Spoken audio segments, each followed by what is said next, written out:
vamos a tener una clase que es bastante necesaria para todo tipo de abogados, y no solamente abogados, sino personas que están estudiando derecho o alguna carrera afín, pero no solamente para abogados, sino debiera haber un curso de redacción en general para todo aquel que desarrolla cualquier tipo de carrera, así sea un ingeniero, que entendemos que más usan números o usan otro tipo de esquemas. Sin embargo, también es necesario que ellos, que todos en realidad, llevemos en algún momento un curso de redacción jurídica, ¿no? Entonces empezamos con las diapositivas que tengo preparadas. ¿Se ve, no, Reader? Por favor, ¿me confirman? Sí, doctora. Perfecto. Algunas cuestiones generales antes de pasar propiamente a analizar la forma como debiera redactarse algunos tipos de documentos, como por ejemplo informes, como actas, etc. Pero antes de ello, hablemos primero de qué es el lenguaje. El lenguaje se entiende como aquella capacidad que es inmanente o es consustancial al propio ser humano, y que este lenguaje le va a permitir poder relacionarse con su medio, relacionarse con otros seres humanos, y al relacionarse evidentemente que va a compartir ideas, va a compartir sentimientos, opiniones, etcétera, ¿no? Si nosotros, los seres humanos, no tuviésemos la capacidad del lenguaje, de repente sí podríamos comunicarnos, entre comillas, como suele hacer de repente algunos animales, etcétera, pero no hubiésemos llegado al grado evolutivo en el cual nos encontramos, ¿no? Entonces, esto el lenguaje ha ido evolucionando a lo largo de millones de años, ¿cierto? Y al día de hoy nos permite comprender o aprehender todo lo que sucede a nuestro alrededor, ¿no? El lenguaje, evidentemente, se tiene que realizar a través de un sistema de signos, ¿no? Ya sean estos signos orales, cuando hablamos con otra persona, o ya sea un sistema de signos escrito, cuando, por ejemplo, le mandamos una carta a otra persona, ¿no? Por eso es que incluso se dice que el lenguaje va a tener una triple naturaleza: simbólico, porque hemos relacionado un determinado signo a un determinado símbolo, ya sea un símbolo escrito o ya sea un símbolo oral. Por ejemplo, la palabra hola. Cuando nosotros escuchamos ese sonido hola, ya sabemos que una persona está saludando a otra, ¿no? O cuando nosotros vemos el símbolo escrito hola, también sabemos que es para que una persona salude a otra, ¿no? También se dice que tiene una naturaleza social, antropológica y cultural, porque el lenguaje va a cambiar, o va a mutar, o va a significar distintas cosas dependiendo de no solamente del lugar en el que nos encontremos, sino también de la época en la que nos encontremos, ¿no? De repente nuestros abuelos, nuestros padres usaban otro tipo de símbolos, o de repente no habían incorporado en su lenguaje ciertas palabras que ahora usamos, ciertas formas de expresarnos que ahora usamos, ¿no? Y también, por último, se dice que el lenguaje tiene una naturaleza neuropsicológica, ¿no? Porque para que nosotros podamos decir una mínima palabra, estamos usando toda una cadena, si se quiere, de neuronas, o una cadena de transmisiones neuropsicológicas que hacen que nosotros podamos no solamente pronunciar una palabra, sino entender lo que estamos diciendo y darle un sentido a lo que estamos diciendo, ¿no? Por eso es que hay personas incluso que cuando sufren algún tipo de accidente, se golpean la cabeza, podría darse el caso de que pierden la facultad para poder hablar o para poder expresarse, ¿no? Porque se supone que el lenguaje nace también, como la mayoría de cosas, nace de nuestro cerebro, nace de todo el conjunto de impulsos neurológicos que se van a dar a un nivel incluso físico. Eso es en lo que respecta al lenguaje humano, ¿no? Pero ¿qué se refiere o qué significa cuando nosotros hacemos alusión a los lenguajes técnicos? Los lenguajes técnicos son aquel conjunto de signos que van a usar diversos especialistas o que se van a usar en diferentes ámbitos que están vinculados a un conocimiento en particular, ¿no? Por ejemplo, si nosotros de repente vamos a un taller de mecánica, de repente los mecánicos tienen su propia forma de comunicación, su propio argot, sus propias palabras que nosotros podríamos discutir, que nosotros no sabríamos discutir porque desconocemos, ¿no? No sabríamos a qué es lo que se están refiriendo, qué es lo que están tratando de manifestar, ¿no? Y también sucede lo mismo de los lenguajes técnicos en distintas ramas de distintas profesiones, ¿no? Por ejemplo, en la medicina, cuando ya sea que un médico anota en la historia clínica del paciente, sí, que el paciente sufrió a tal hora un ACV, tiene saturación de tanto, tiene presión de tanto, tiene tal o cual cosa, una persona que no sabe de medicina o que no está relacionado al mundo de la salud, no va a entender fácilmente qué es lo que ha tratado de explicar o qué es lo que ha tratado de comunicar en la historia clínica este médico, ¿no?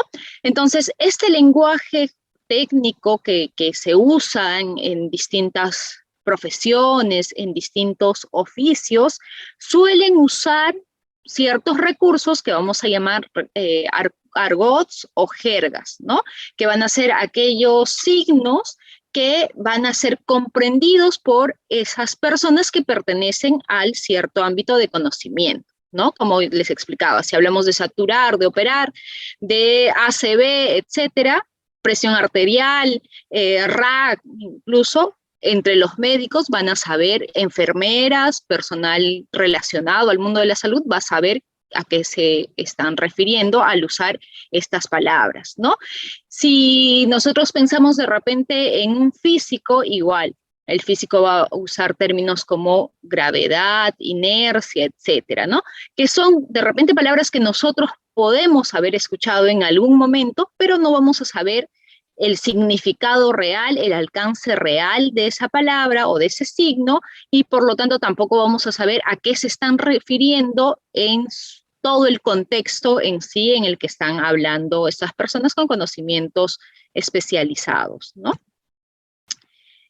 Y así como la medicina, así como de repente la física, así como cualquier tipo de ocupación, como podría ser de repente el, no sé, o un oficio técnico o cualquier rama técnica, de repente usa cierta terminología, cierta forma de comunicarse. Nosotros como abogados también utilizamos una rama o se podría decir una variante del lenguaje que le vamos a decir lenguaje jurídico, ¿no?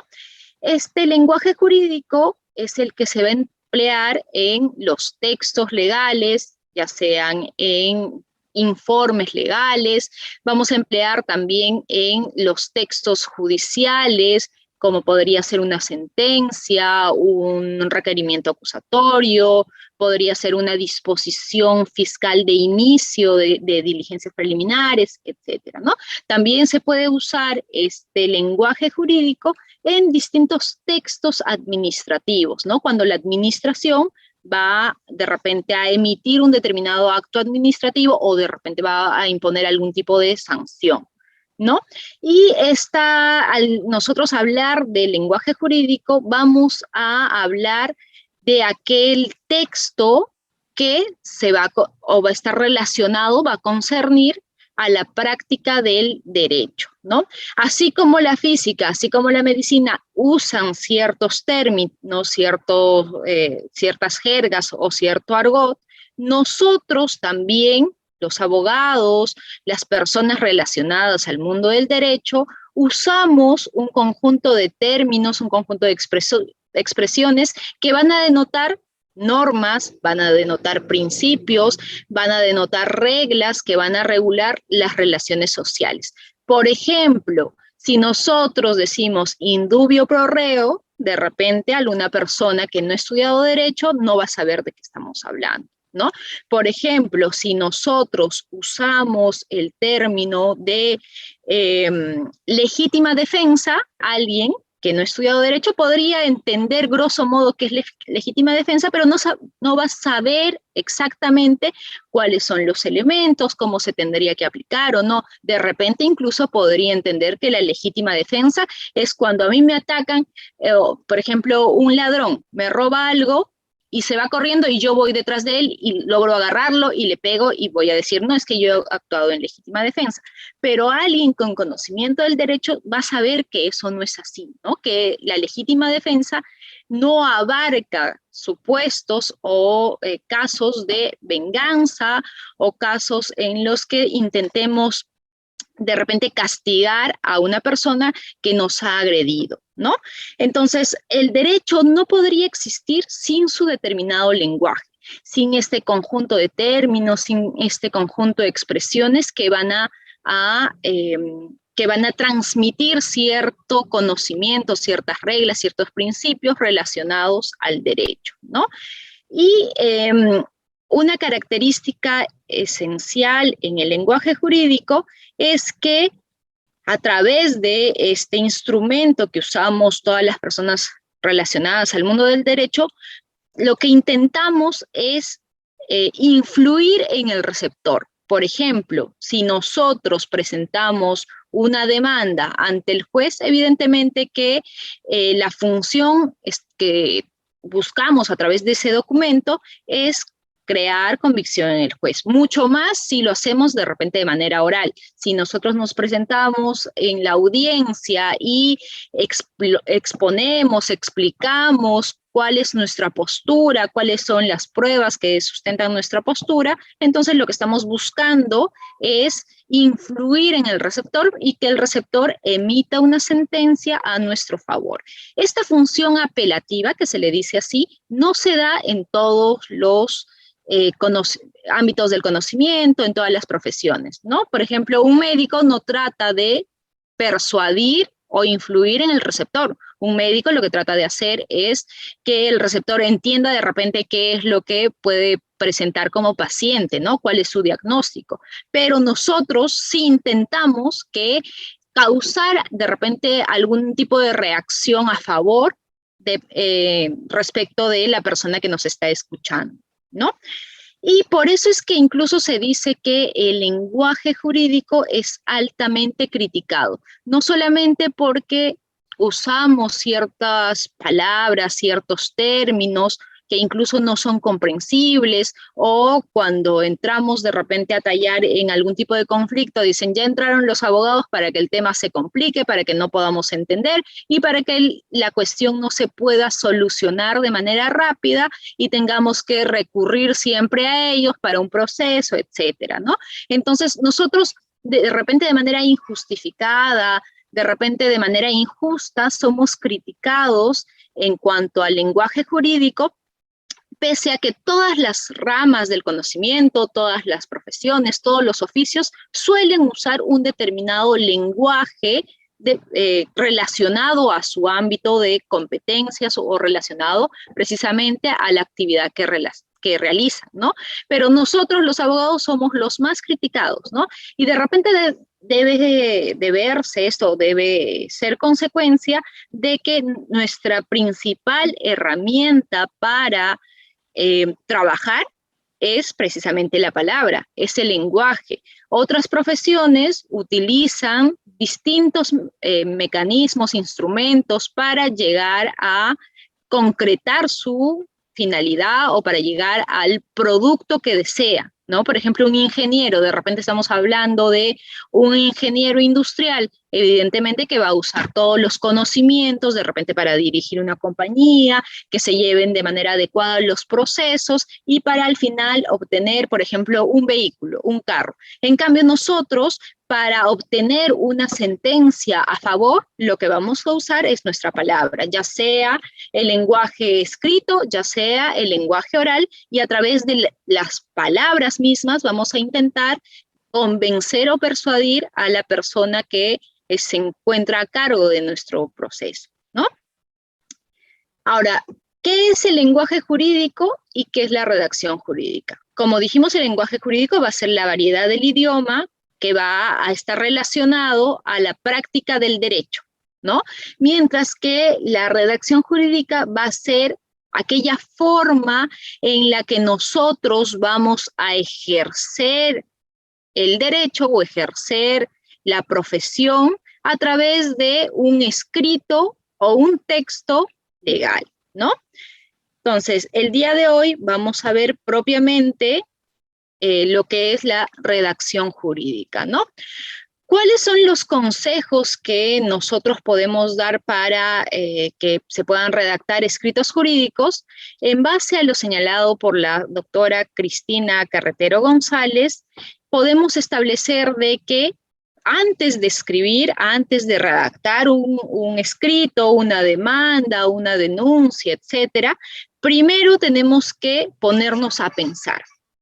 ¿Qué es lo que tratamos de transmitir a través del escrito? ¿No? Si, por ejemplo, es una demanda, mi principal intención a través de ese escrito va a ser convencer al juez, o va a ser por lo menos que el juez tenga una primera aproximación a los hechos, a los elementos de prueba que yo voy a señalar o que yo voy a presentar en los documentos, y que pues en un primer momento se convenza de que se han realizado o se han cumplido todos los presupuestos para que admita a trámite mi demanda y esta pueda pasar a la siguiente etapa, ¿no? Se pueda correr traslado de la demanda al demandado, ¿no? Entonces, lo primero es pensar antes de escribir y tengo que ver cuál es la intención, qué es lo que busco con este escrito. Asimismo, tengo que estructurar qué temas debo de cubrir en el documento, ¿no? Si, por ejemplo, voy a presentar una denuncia y esta denuncia es por varios hechos, evidentemente que tendré que explayarme o tomarme un momento para detallar uno por uno en qué consiste cada hecho. Si son varios los denunciados, igual tendré que tomarme un momento para tratar de abarcar cada hecho respecto de cada uno de los denunciados, ¿no? Entonces, lo primero es eso. ¿Cuál es la intención? ¿Qué temas voy a abordar en mi escrito? Después, tenemos que pensar en el lector. ¿Quién va a ser la persona que va a leer nuestro escrito? ¿Qué es lo que esta persona sabe del asunto? Si de repente es una cuestión muy técnica, si de repente es una cuestión de leyes especiales, o de repente si es una cuestión que necesita cierto apoyo de algún técnico, tengo que ponerme a pensar a través de qué documento, instrumento, concepto, yo voy a poder hacerle más digerible o más fácil el asunto a la persona que va a leer, ¿no? Entonces, ponernos a pensar quién es la persona, qué sabe del asunto, qué es lo que yo debería abarcar o explicar en mi escrito, ¿no? Muchas veces yo he tenido casos en los que, por ejemplo, han venido y me han pedido que elabore una denuncia y que esta denuncia debía de referirse en concreto a un proceso de exportación de productos hidrobiológicos. Entonces, evidentemente, yo puedo conocer del mundo del derecho, puedo conocer de repente del derecho penal, puedo saber cómo hacer una denuncia, pero si me hablan de un concepto que es la exportación y de productos hidrobiológicos, evidentemente que tengo que informarme qué es exportar, cuáles son los procesos para la exportación, cuál ha sido el meollo o el punto crítico aquí, qué es lo que se va a atribuir a la otra persona o al denunciado, etcétera. Entonces, si yo me tomo un tiempo para analizar, para estudiar, para empaparme de todos estos temas, evidentemente que en mi escrito tengo que hacérselo digerible a la persona que va a leerlo, ¿no? En este caso, de repente, si es una denuncia, el fiscal va a ser la primera persona que va a leer mi escrito. Entonces, de repente podría hacerle una especie de, no sé si de cuadrito donde ponga una palabra y qué significa, o conceptos o esquema para facilitarle la comprensión de todo el proceso de exportación, ¿no? En tercer lugar, se tendría que ver cuál va a ser la forma del documento, porque todo documento tiene que tener una estructura, ¿no? Podría tener de repente gráficos, podría tener un resumen inicial, podría tener titulares, podría contener conclusiones, etcétera, ¿no? Entonces, primero tengo que ver qué es lo que voy a poner en el escrito, qué temas, quién lo va a leer, y después de eso ya me voy adentrando a los temas de forma. ¿Qué es lo que va a contener mi documento? De repente necesito abarcar 2 o 3 temas, entonces los podría dividir por los títulos de cada tema, ¿no? Por ejemplo, primer hecho sobre el proceso de exportación. Segundo hecho, cómo es que, no sé, el agente de aduanas me robó o sustrajo o me estafó respecto de un determinado proceso en la cadena de exportación, ¿no? Etcétera.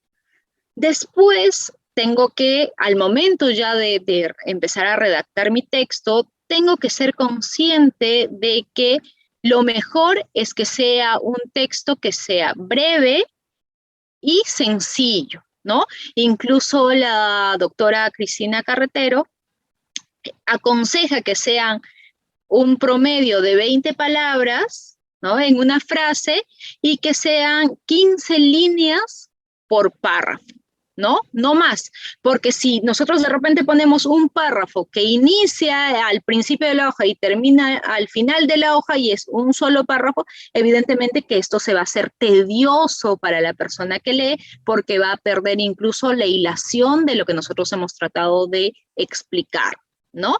Y de repente podríamos incluso sustituir muchas frases por una sola frase o una frase, una palabra más corta. Evitar el sobreabundamiento de palabras, evitar las ambigüedades.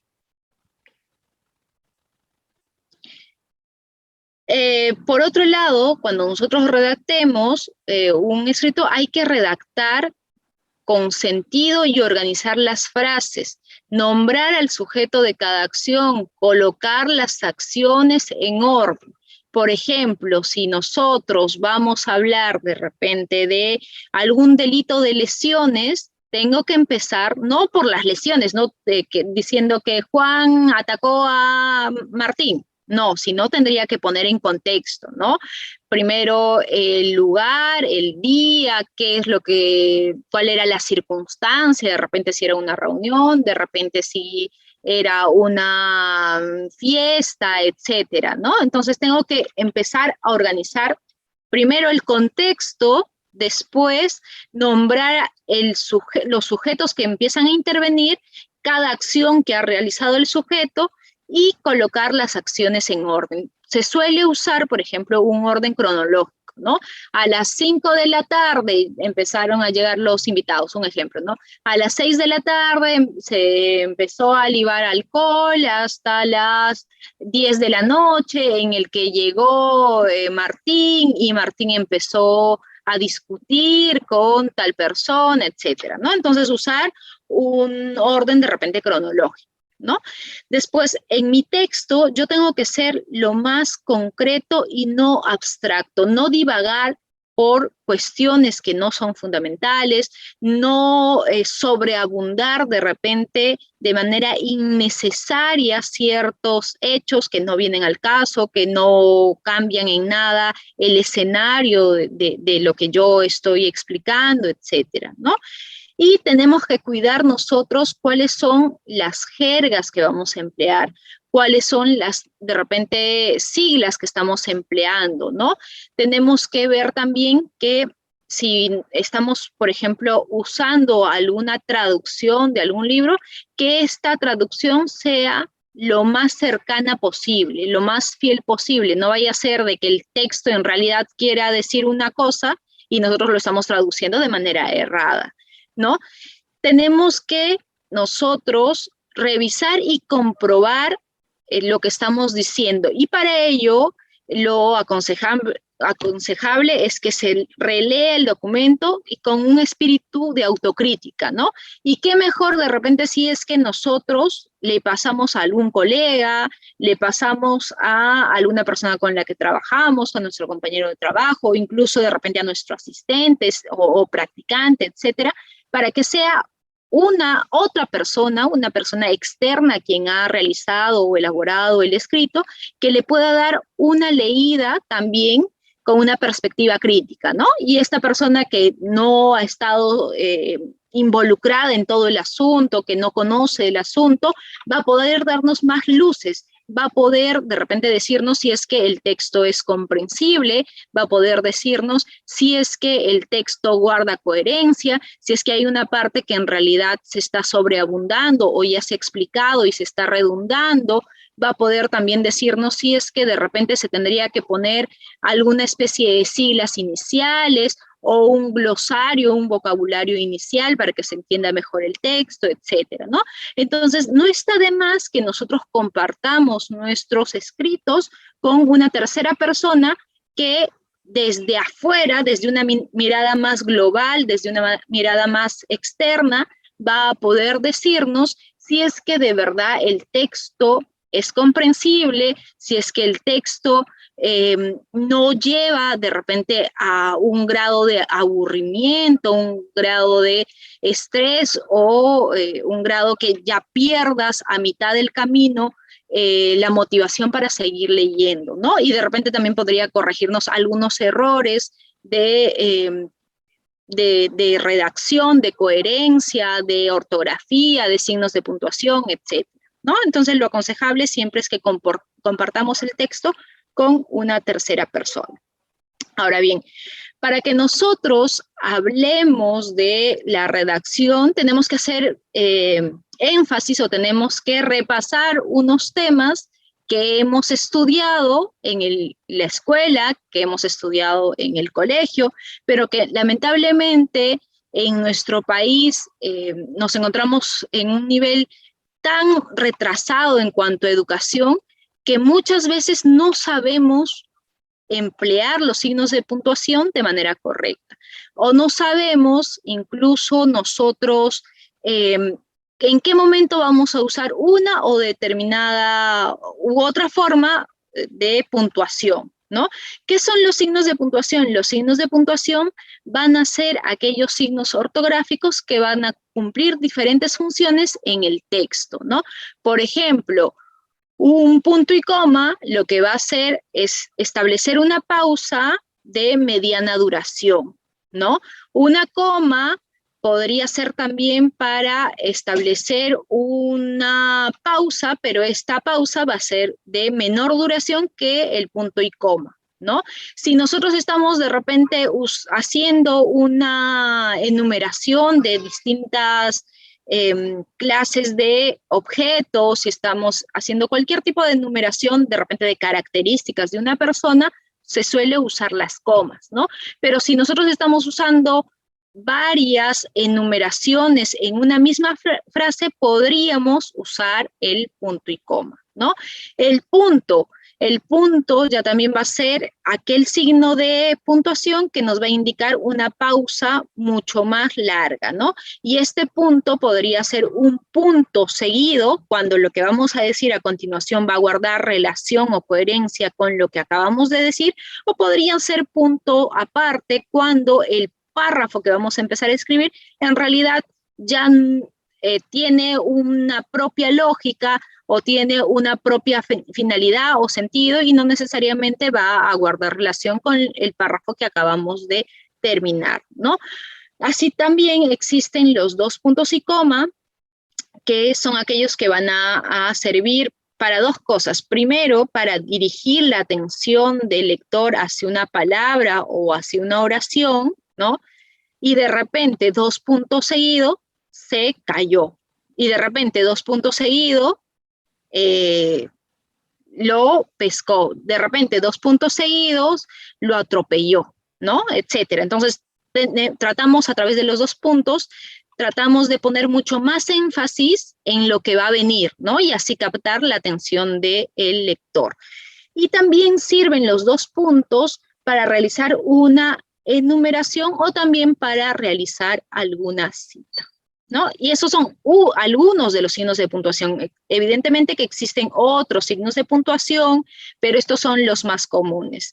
Ahora bien, algunas veces me han preguntado, doctora, ¿y cómo podemos usar nosotros o cómo sabemos cuándo usar las comas, cuándo sabemos cómo usar o dónde usar los guiones o cómo sabemos de repente si es que en este párrafo tendría que haber un paréntesis, ¿no? ¿Cómo se diferencia? ¿Cuándo es que usamos la coma? ¿Cuándo es que usamos los guiones? ¿O cuándo los paréntesis? ¿No? Para esto hay dos posturas. Una postura que señala que va a depender del grado de relación que guarde el tema principal del tema incidental, ¿no? Eso es una de las posturas que señala, ¿no? Pero otra postura, en cuanto a signos de puntuación, señala que en realidad los paréntesis o los guiones podrían usarse de manera indistinta, ¿no? Que no vamos a, en realidad, ver o no va a haber mayor diferenciación, pero estos sí se tendrían que usar cuando, por ejemplo, nosotros hemos empezado a emplear comas y de repente queremos hacer, aclarar algo o queremos de repente traer un tema incidental y para que no se rompa la lógica de la enumeración que nosotros estamos dando entre comas, podemos usar lo que son los paréntesis o lo que son los guiones, ¿no? Por ejemplo, ahí les pongo un pequeño fragmento de algo, ¿no? Los elementos de convicción que tenemos son las actas, las fotografías, los testimonios, ¿no? Entre comas. Pero si nosotros queremos aclarar que las actas no están completas, podríamos poner entre paréntesis las actas, entre paréntesis, aunque incompletas, coma, las fotografías, los testimonios, ¿no? Y así. ¿Cuáles son los principales problemas que nosotros enfrentamos cuando estamos por redactar un escrito jurídico? ¿O cuáles son los principales problemas que ustedes han podido apreciar u observar cuando leen un texto que proviene de alguna persona relacionada al mundo del derecho, que podría ser un asistente fiscal, un juez, podría ser un fiscal, podría ser incluso un profesor de derecho, etcétera? A ver, para no hacer esto un monólogo, ¿cuáles son los principales problemas al momento de redactar escritos jurídicos? A ver, los leo en el chat.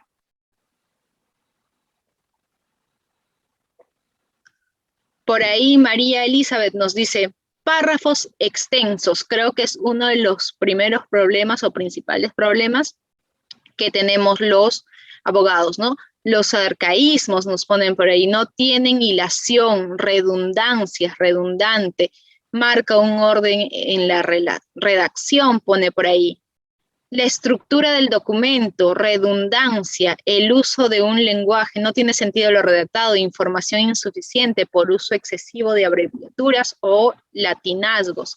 Repetir lo mismo, pone cacofonía, no respetan elementos fundamentales en el documento, lenguaje pobre, mala ortografía, faltas de verdad que leer todos estos comentarios me llevan a pensar que de verdad el problema es grave, ¿no? Y lo hemos visto de repente en distintas fases de nuestra carrera, ¿no? O en distintos momentos de nuestra carrera. Evidentemente, varios de los problemas que ustedes comentan se dan no solamente en abogados, ¿no? Se dan también en otras profesiones, mucho más de repente aquellas profesiones que a diferencia de nosotros, ni siquiera usan de manera constante el lenguaje o no redactan, ¿no? Que de repente su profesión es más para emplear cuadros o emplear números, etcétera, ¿no? Pero nosotros, como vivimos de lo que es nuestra palabra, evidentemente que nuestra palabra, así sea oral o así sea escrita, mucho dice nosotros, y por lo tanto nosotros tenemos que estar preparados para causar una buena impresión en la persona que nos va a leer, ¿no? Imagínense si es que la persona que nos va a leer empieza a ver una serie de errores ortográficos en lo que está leyendo. ¿Cuál va a ser la impresión que vamos a causar en esa persona, ¿no? Y de repente, incluso si fuese un juez, si fuese un fiscal, va a pensar que en realidad nosotros no estamos preparados para ni siquiera ejercer una defensa adecuada, ¿no? Porque denotaría el tener excesivos errores ortográficos que no leemos, ¿no? Y abogado que no lee es menos abogado cada día, si dicen algunos, ¿no? Entonces vamos ahora a ver algunos de los principales problemas que hemos visto que se repiten en en distintos ejercicios de la profesión de derecho, ¿no? Del mundo del derecho. El primer problema que nosotros podríamos destacar es el uso excesivo de la palabra que, el queísmo, ¿no? Que dice, por ejemplo, acá les pongo un texto, que el día 2 de abril de 2022 me encontraba en una celebración por el Día del Abogado en el local de eventos ubicado en la Avenida Brasil 202 Breña, que cuando me disponía a retirar del recinto, se me acercó el hoy denunciado y sin mediar palabra alguna me propinó un fuerte golpe en la cara, que pese a que por un momento perdí la estabilidad al reincorporarme y volver en mí, me defendí empujando al sujeto desconocido, quien se disponía a volver a golpearme, ¿no? Entonces acá vemos que hay un uso excesivo de la palabra que, ¿no? Entonces, ¿cómo nosotros podríamos solucionar este problema? Con el uso de otros conectores lógicos. ¿Qué son los conectores lógicos? Vienen a ser aquellas expresiones, podrían ser dos palabras, podrían ser una palabra, que su función principal es de enlazar las ideas dentro de una misma oración, párrafo o texto. Podrían haber conectores lógicos aditivos, que son los que unen un fragmento y otro, ¿no? Por ejemplo, y sucedió tal cosa. Además, tendría que precisar que ese día yo no había tomado alcohol, ¿no? Por ejemplo. Es más, etcétera, ¿no? Podrían haber también conectores lógicos adversativos que contraponen una idea a la otra, ¿no? Pero podríamos usar, ¿no? Podríamos usar no obstante, podríamos usar pese a todo, podríamos hacer sin embargo, en cambio, etcétera. También existen conectores lógicos causales, ¿no? Que tratan de ligar una idea a otra, ¿no? Estos conectores lógicos causales podrían ser el por qué, el puesto que, el pues, el etcétera. Podrían haber también conectores lógicos consecuenciales, ¿no? Que también tratan de hilvanar una idea y la otra, ¿no? Que la idea, esta idea que vamos a continuación a exponer, se desprende de la anterior, ¿no? Por lo tanto, de modo que, por consiguiente, entonces, etcétera, ¿no? También podrían haber conectores lógicos comparativos, del mismo modo, de modo similar, ¿no? Tratamos nosotros de comparar una idea y la otra, ¿no? Y finalmente, bueno, estos son algunos de los ejemplos nada más, evidentemente que hay muchos más. Podríamos hablar de conectores lógicos consecuenciales, después, más tarde, a continuación, luego, etcétera. Entonces, si nosotros volvemos a nuestro ejemplo anterior, ¿qué conectores lógicos podríamos usar para reemplazar ese horrible que hemos visto repetido a lo largo del texto? Es lo siguiente. El día 2 de abril de 2022, de frente, ya no usamos el qué por delante, ¿no? Me encontraba en una celebración por el Día del Abogado en el local de eventos ubicado en la Avenida Brasil 202, Bremen. Luego, ¿ves? En vez de usar qué, uso el conector lógico luego. Cuando ya me disponía a retirar del recinto, se me acercó el hoy denunciado y, sin mediar alguna palabra, me propinó un fuerte golpe en la cara. Obsérvese también acá cómo estamos usando las comas explicativas, ¿no? Porque, por ejemplo, si nosotros suprimiésemos mentalmente, sin mediar palabra alguna, el texto tendría lógica, ¿no? Porque sería: luego, cuando me disponía a retirar del recinto, se me acercó el hoy denunciado y me propinó un fuerte golpe en la cara. Pero como tratamos de repente de poner énfasis o de explicar una situación, podríamos hacerlo entre comas. Después, ahí vemos que podría ir en un párrafo separado, aparte, pese a que por un momento perdí la estabilidad, al reincorporarme y volver en mí, me defendí empujando al sujeto desconocido, quien se disponía volver a golpearme, ¿no? Entonces vemos cómo hemos suprimido los qués que estaban de manera innecesaria en el texto y no solamente los hemos suprimido, sino que en algunos casos los hemos reemplazado por otro tipo de conectores lógicos. Yo me acuerdo que cuando empecé ejercicio de la profesión, pues me habían enseñado todas las ramas del derecho civil, penal, 1, 2, 3, 4, no sé cuántos habían en ese entonces, pero nadie me había enseñado cómo es que tenía que redactar, ¿no?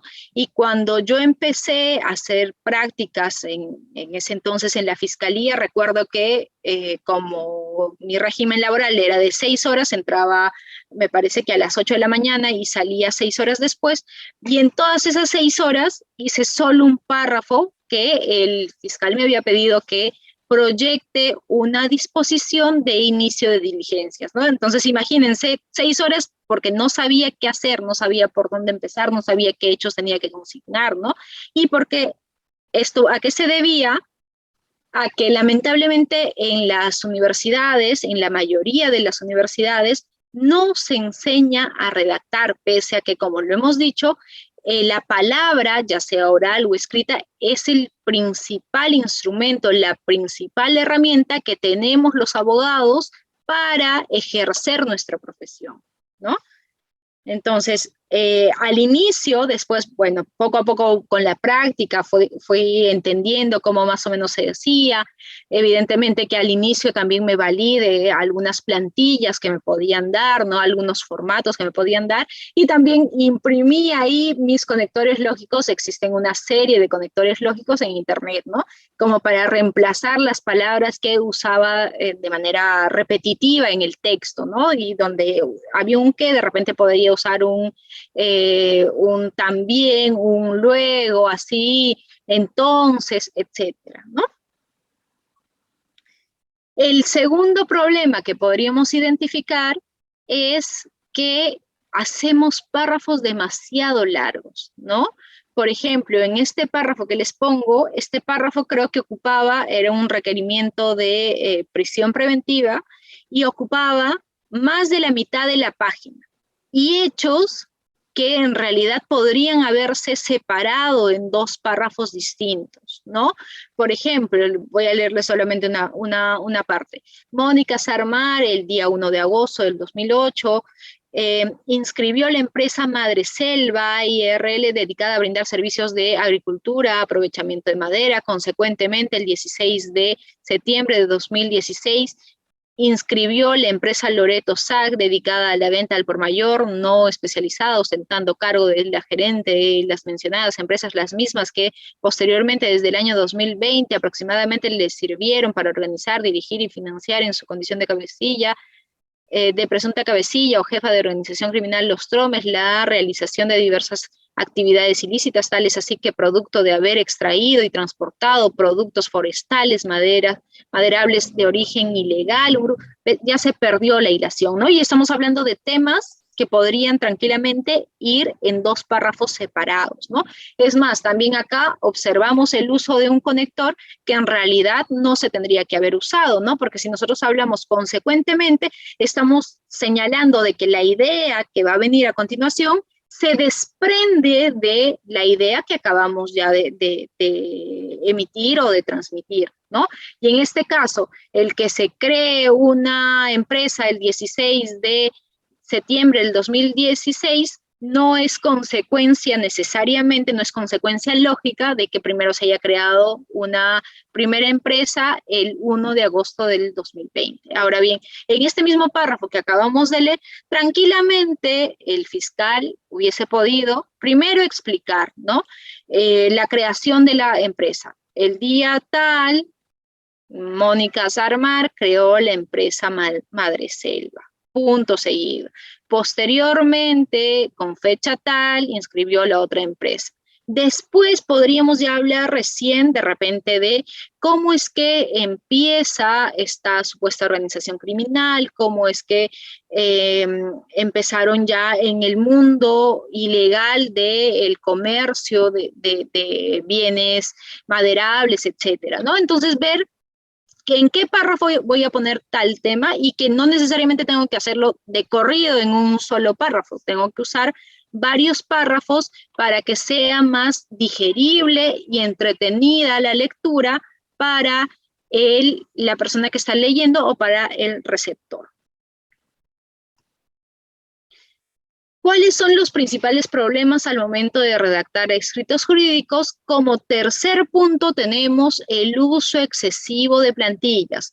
Yo les comentaba que al inicio, cuando empecé a ejercer la profesión, usaba evidentemente algunas plantillas, algunos modelos que me habían dado en la fiscalía, ¿no? Pero esto no se puede convertir en el hábito diario, ¿no? Es más, yo tenía practicantes que también al inicio, como para apoyarles, les decía, mira, acá tienes un modelo de un escrito, no sé, por una denuncia de estafa, ¿no? Pero después ya querían que o creían que todo era en base a plantillas, que todo era en base a formatos preestablecidos. Y las cosas no son así, porque ¿qué pasa si es que nos piden elaborar un escrito que nunca antes habíamos redactado, ¿no? No vamos a estar en la calle, no vamos a saber qué hacer, qué terminología usar, qué términos usar, no vamos a saber qué requisitos, etcétera, ¿no? Entonces, está bien al inicio de repente usar plantillas, pero no siempre. Esto es para que nosotros vayamos de repente entendiendo cuál va a ser la mecánica de ciertos escritos, cuáles van a ser de repente las partes que tendría que tener un determinado escrito, pero no se puede volver esto en el pan de cada día. Acá, por ejemplo, les traigo un caso de un juzgado de investigación preparatoria que estaba iniciando o había recepcionado la comunicación de la formalización de la investigación preparatoria que se seguía en contra de la señora Milagritos, ¿no? Y al momento de emitir la resolución, empieza, o hay un numeral, el numeral F, señalando que se exhortaba a la defensa pública consignada en autos la obligación de asistir a las citaciones judiciales y a las audiencias que pueda generar este despacho bajo percibimiento de aplicarle las medidas disciplinarias que corresponden. Asimismo, se dejaba a salvo a los imputados, Stephanie, José Antonio y Edilberto, su derecho de que puedan apersonarse con un abogado defensor de su preferencia, ¿no? ¿Y de dónde salen estos Stephanie, José Antonio o Antonio José, Edilberto, etcétera? No estaban, no eran parte del proceso.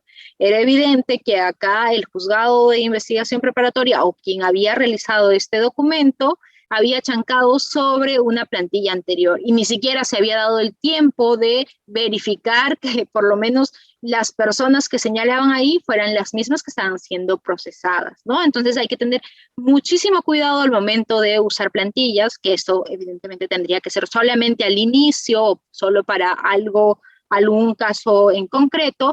Tendríamos que revisar todo el documento una y otra vez, ¿no? Incluso yo he visto requerimientos acusatorios, ojo, acusatorios en los que también se mencionan otros imputados, se mencionan otros nombres de agraviados, etcétera, hasta en sentencias. Imagínense el grado de uso excesivo de plantillas que hemos llegado, que en las mismas sentencias podría de repente al momento de hablarse de cómo se aplica la norma al caso en concreto, por ahí una que otra vez se les podría escapar el nombre de una tercera persona que de repente ha formado parte de otro proceso, ¿no? Entonces hay que tener muy en cuenta estos aspectos e incluso el excesivo uso de plantillas podrían generarnos a nosotros, si somos operadores judiciales, somos operadores del sistema de justicia, podría generarnos algún tipo de nulidad, ¿no? Podrían hacer ver de que en realidad nuestro caso no ha sido analizado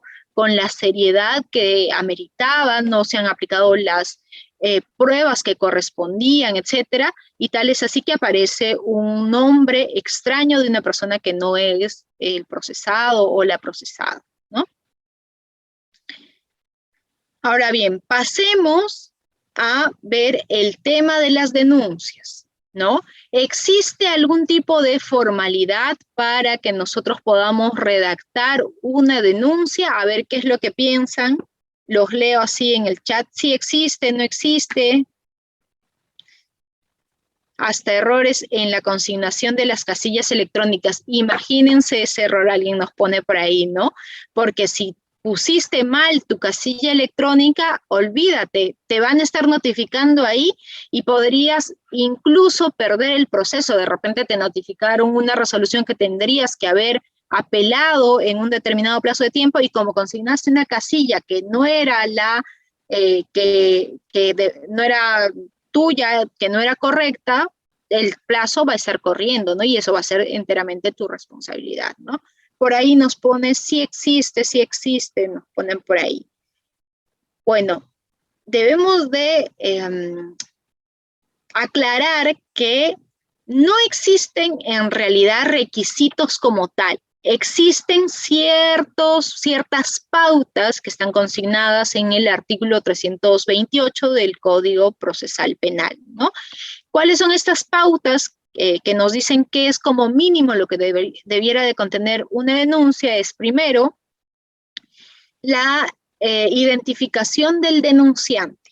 ¿Quién es la persona que está interponiendo esta denuncia? Por ejemplo, si yo fuese la persona que denuncia, Mary Alonso Vela Patiño, identificada con DNI número tal, con dirección en la avenida, no sé, la avenida Bancay, tal número, ¿no? Etcétera. Entonces, consignar todos aquellos datos que van a servir al operador para que me identifique, y pueda de repente imprimir incluso mi ficha RENIEC y posteriormente me pueda llamar a declarar, ¿no? Ahora, con todo esto de el uso de medios tecnológicos, también tendríamos que señalar nuestro número telefónico y nuestro correo electrónico. Esto evidentemente no está legalmente, no está en el código como tal, pero ya la mayoría de fiscalías exige, ¿no? Cuando uno va, presenta o de repente llama a la fiscalía, dice, por favor, consignen en sus escritos sus números telefónicos y sus correos para poder contactar, ¿no? Entonces, importante, la identidad del denunciante. También tenemos que consignar, según prescribe el artículo 328 del Código Penal, la narración detallada y veraz de los hechos. Es decir, yo tengo que consignar cuáles son los hechos que presuntamente constituirían delito. Y esta narración tiene que ser veraz. Si yo adultero, si yo falto a la verdad, si yo falsifico pruebas, si yo atribuyo hechos falsos que en realidad no han sucedido, evidentemente que después podrían a mí denunciarme por el delito de denuncia calumniosa, ¿no? Entonces, tenemos que tratar de ser lo más veraces posibles en los hechos que estamos nosotros exponiendo, ¿no? Y que estamos atribuyendo a una determinada persona. También tendríamos, de ser el caso, porque no en todos los casos se puede, que individualizar al presunto responsable. ¿En qué casos no se podría? No sé si de repente ha sido un robo a mano armada que ha sido en la puerta de mi trabajo. Evidentemente me robaron en la puerta y con las mismas se dieron a la fuga, ¿no? Entonces ni siquiera voy a poder saber quién es la persona que ha cometido ese hecho, ¿no? Y finalmente lo que establece este artículo es que se debe de consignar la firma y huella de la persona que está denunciando, ¿no? Esos son los requisitos mínimos, por así decirlo, que establece el Código Penal. Sin embargo, nosotros ya hablando del contenido que debiera de tener una denuncia, lo primero que debemos de empezar a determinar o analizar es a quién va dirigido la denuncia, ¿no? Y para esto, como ahora será hace 2, 3 años, se han creado estas fiscalías distritales, tenemos nosotros que ver dónde se han cometido los hechos para, en base a ello, establecer la competencia del fiscal que va a analizar el caso, ¿no?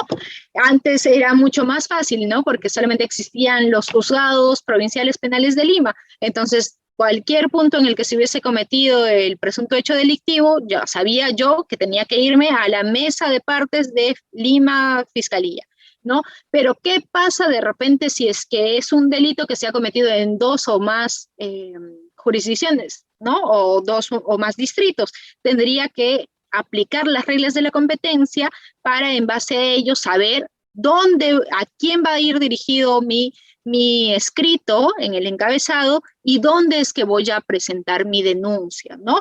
Podría ser de repente que no sepa yo en realidad quién es el fiscal competente y lo presente a cualquier fiscalía, ¿no? Pero lo que voy a generar es un atraso en la investigación, porque si es que el fiscal no se considera competente, se va a inhibir y va a derivar el caso o la investigación al fiscal que de verdad sea competente, con lo cual el tema va a demorar por lo menos mes y medio, si no es más tiempo, ¿no? Entonces mejor es ir de frente al fiscal que es competente, ¿no? Entonces lo primero es consignar a quién va dirigido y para ello tenemos ya que estar aplicando el derecho, que son las normas de competencia. Lo segundo, y ahí también coincido con lo que señalaba o prescribía el artículo que acabamos de ver, tenemos que ver cuál es la identificación de la persona que denuncia o consignar, ¿no? Fulano de tal, DNI tal, dirección tal, de repente también consignar ya ahí el domicilio procesal es tal, ¿no? El pedido concreto, también tendríamos que señalar ahí que yo interpongo denuncia y contra quién voy a interponer la denuncia. Si se puede identificar a la persona a buena hora, ¿no? A Pepito Pérez, que de repente sé su DNI, pongo cuál es su DNI, pongo cuál es su dirección, etcétera, para que sea mucho más fácil la identificación y posterior investigación o incluso su citación para que declare en la investigación, ¿no? Evidentemente que no es requisito sine qua non la identificación, a diferencia de lo que ocurre en el ámbito civil. En el ámbito civil sí tenemos que saber a quién se va a demandar, ¿no? Tiene que ir dirigida la demanda contra una persona determinada, una persona en concreto, tengo que identificar y tengo incluso la obligación por mandato de ley de consignar cuál es el domicilio real de esta persona para que ahí se le puedan notificar. En cambio, en la vía penal podría incluso solamente denunciar si es que sé en la chapa de esta persona, el apodo, el sobrenombre, podría solamente consignar el fulano a quien se le denomina tal persona, ¿no? Y ya será obligación del Ministerio Público el realizar las labores de identificación y poder determinar cuál es el nombre completo, el apellido completo de esta persona y sus generales de ley, ¿no? Después tendríamos nosotros que poner cuáles son los hechos que van a sustentar la denuncia, ¿no?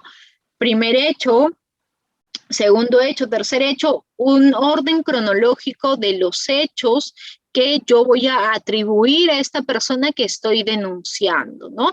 Evidentemente que, como dijimos al inicio de la exposición, sí voy a abordar temas que no son del todo claro, podría yo empezar por un primer fragmento que no es necesariamente de hechos, sino es un primer fragmento de términos previos, glosario, o téngase presente previamente, conceptos previos, etcétera, ¿no? Entonces, de tal manera que la persona que vaya a leer posteriormente ya los hechos en sí, el cuerpo, pueda identificar ciertos conceptos con mayor facilidad, ¿no?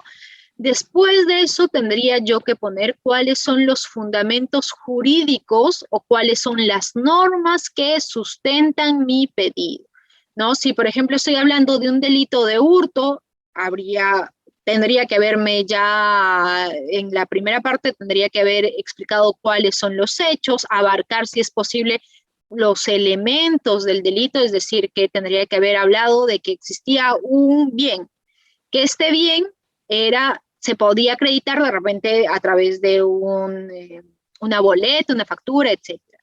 Que este bien era de mi propiedad, que este bien se encontraba en mi ámbito de esfera, en mi ámbito de custodia, de repente se encontraba en mi casa, ¿no?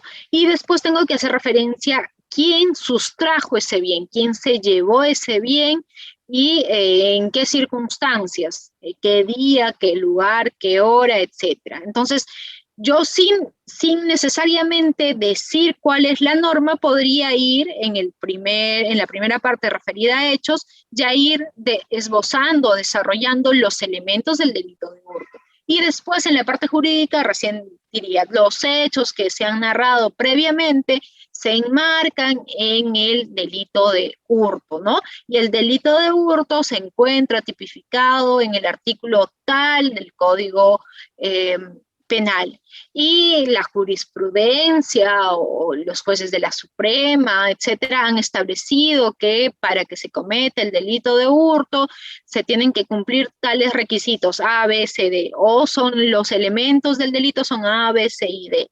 Y en este caso se cumplen todos los elementos porque se puede acreditar la existencia del bien, se puede acreditar que me han sustraído de este bien, que yo era propietario, etcétera, ¿no? Entonces, hacer como que la enmarcación de los hechos a la norma que estoy invocando. Para eso sirven los fundamentos jurídicos, no solamente para que yo cite la norma, sino para que yo pueda decir por qué los hechos se enmarcan en esta determinada norma, ¿no? O sea, este es el esquema en realidad de cómo debiera de ser una denuncia, pero como hemos visto, no es un requisito sine qua non que vaya de esta forma estructurada o que contenga todos estos elementos, ¿no? Y finalmente tendría que detallar cuáles son los medios de prueba o cuáles son los indicios con los que yo voy a sustentar esta denuncia, ¿no? Si de repente tengo cámaras de seguridad que registraron en el momento, genial, los presento, ¿no? Y donde ahí se puede ver claramente que el día tal, a la hora tal, entró este sujeto, aún no identificado de repente, y sustrajo los bienes de mi domicilio, ¿no? Podría también presentar las boletas, las facturas, etcétera, que acreditan la preexistencia de los bienes y que yo era la persona titular o propietaria. Entonces, esto básicamente son los contenidos que tendría que tener, o el contenido que tendría que tener una denuncia, ¿no? Y pasando a la redacción de actas. Un acta tiene que ser un documento, o es un documento que se levanta en el lugar mismo donde se va a registrar un determinado suceso o una determinada circunstancia o una determinada situación, ¿no?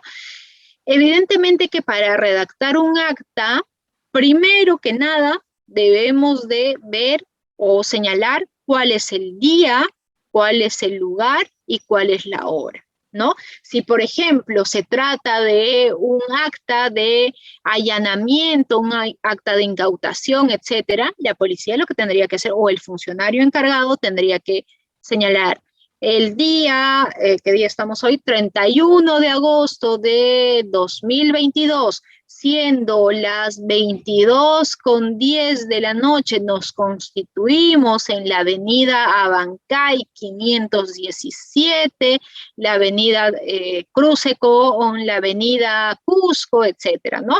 Y procedimos en virtud de lo dispuesto por el mandato judicial, por la orden judicial tal, a ingresar a este inmueble de la calle 500 y pico, que tenía la puerta de este color, las ventanas de este color, al interior nos encontramos a tales personas, procedimos a revisar tal ambiente, vamos haciendo una descripción de lo que vamos encontrando, ¿no? Pero lo primero es consignar el día, el lugar y la hora. Posteriormente tenemos que identificar quiénes son los intervinientes, ¿no? No sé si soy un policía, el efectivo de la policía, fulano de tal, me constituí a tal lugar por mandato de la fiscalía, etcétera, ¿no? Y en tal lugar encontré a tal persona. Si después yo encuentro a más personas, tendría que ir señalándolo en el cuerpo del acta, ¿no? Y asimismo se tienen que ir registrando los hechos, ¿no? Que vamos viendo, que vamos percibiendo, o situaciones que vamos encontrando, ¿no? Si de repente se trata de un acta de levantamiento de cadáver, tenemos que especificar todo, absolutamente todo, lo que vemos a nuestro alrededor, ¿no? Todas las evidencias que se van encontrando, cómo es que se encontró el cuerpo, etcétera, ¿no? Y la norma establece de que debiera de consignarse, según sea el caso, una relación sucinta, si es que no es un tema muy complejo, ¿no? O una relación integral de los actos que se vayan realizando. ¿Qué es lo que va pasando en todo el desenvolvimiento de la diligencia? Si, por ejemplo, hubo ahí alguien que se puso malcriado, que quiso faltar el respeto a la autoridad, que quiso obstruir la acción de la autoridad, tendría yo que consignarlo ahí, ¿no? Y siendo las horas tal, fulano de tal procedió a decir tal cosa o procedió a decir cual cosa. Ahora, usualmente, por ejemplo, en ciertos procedimientos como el acta de allanamiento, de cerraje, incautación, que se suelen hacer en unos procedimientos, cuando ingresan a un inmueble, todas las personas que están ahí se tienen que quedar hasta que se finalice con el registro y se levante el acta respectiva, ¿no? Entonces, yo he visto en casi todos los casos que es así. Y pues si tú de repente no tenías nada que ver, eras visita y pues ni siquiera sabías de qué se trataba, que había un caso en contra de los propietarios del inmueble, pues lastimosamente te vas a tener que quedar ahí, ¿no? Hasta que termine la diligencia y tú puedas firmar, ¿no? Y esto sí, la norma establece que una vez que se levante estas actas, tienen que ser suscritas por todos los intervinientes, siempre y cuando o previamente se haya dado lectura, ¿no? ¿Qué es lo que sucede cuando nosotros ejercemos la labor de litigantes? Que muchas veces vamos a alguna constatación, por ejemplo, y en la parte contraria o el abogado de la otra parte quiere consignar en el acto explicaciones o cuestiones subjetivas que no vienen al caso o que solamente sirven para apoyar su postura, ¿no? Entonces yo pienso que en las actas solamente se deben de consignar todo aquello que sea objetivo, todo aquello que sea verificable, ¿no? Todo aquello que responda a una descripción de los hechos tal cual lo estamos viendo nosotros, tal cual lo estamos percibiendo. No podríamos tratar de poner una explicación, ¿no? Si, por ejemplo, encontramos ahí a una persona inconsciente y lo consignamos en el acta, se encontró a tal persona que presuntamente se encuentra en estado de inconsciencia, no despierta, etcétera, no podría el abogado de una de las partes, no podría uno de los intervinientes señalar que en realidad la persona se encuentra así porque pues ha bebido una noche antes. No, ¿por qué? Porque eso no es verificable, no lo podemos verificar, ¿no? Si la persona ya posteriormente quiere presentar un escrito y tratar de explicar este suceso, este acontecimiento, lo podría hacer, pero no se tiene por qué consignar actas, perdón, en el acta no se tendría por qué consignar una situación que responde solamente a la explicación subjetiva de una de las partes. Sí podríamos dejar constancia de ciertos detalles, ¿no? Por ejemplo, si es la inspección de una casa donde se ha cometido un delito de violación sexual, podríamos consignar en cuál es el estado de la casa, si de repente está en desorden, si de repente está todo en orden, cuáles son las disposiciones de las habitaciones, que solamente existe una sola habitación o existen dos, y dónde se habría cometido el acto de violación, de repente está lejos de la sala, ¿no? O está a tantos metros de la sala donde se estaba llevando a cabo una reunión social, una reunión de amigos, etcétera, ¿no? Entonces, estas cuestiones objetivas sí las podemos consignar en el acta. El artículo 121 del Código Procesal Penal nos ha establecido que el acta va a carecer de eficacia cuando solo si no existe o no existiese certeza sobre las personas que han intervenido en la actuación procesal o si faltase la firma del funcionario que la ha redactado, ¿no? Por ejemplo, si eran 3 o 4 personas que se encontraban al momento de la inspección, pero en un momento de descuido todas las personas excepto el funcionario se fueron, entonces ahí podríamos de repente alegar una causal de eficacia si es que no se pudiese posteriormente acreditar la certeza respecto de la participación de estas personas o que estas personas se encontraban en ese lugar, ¿no? Pero si, por ejemplo, yo he sido el funcionario y he registrado a través de mecanismos audiovisuales, con lo cual así se hayan ido esas personas y no hayan firmado el acta, yo puedo corroborar la certeza de que esas personas han estado o han intervenido en ese acto, ¿no? Asimismo, el artículo 121 del Código Procesal Penal establece que la omisión en el acta de alguna formalidad solo la privará de sus efectos o tornará invalorable su contenido cuando ellas no puedan ser suplidas con certeza sobre la base de otros elementos de la misma actuación o actuaciones conexas, o no puedan ser reproducidas con posterioridad y siempre que provoquen un agravio específico e insubsanable a la defensa del imputado o los demás sujetos procesales, ¿no? Lo que estaba diciendo, solamente se va a declarar su invalidez si es que no se puede subsanar a través de otros elementos, como por ejemplo, no se habría registrado a través de un video en concreto este acto, no sé, o las personas que han podido participar en este acto, ¿no? Ahora bien, pasemos al tema de la redacción de informes. Para redactar un determinado informe, tenemos que señalar nosotros primero a quién va dirigido.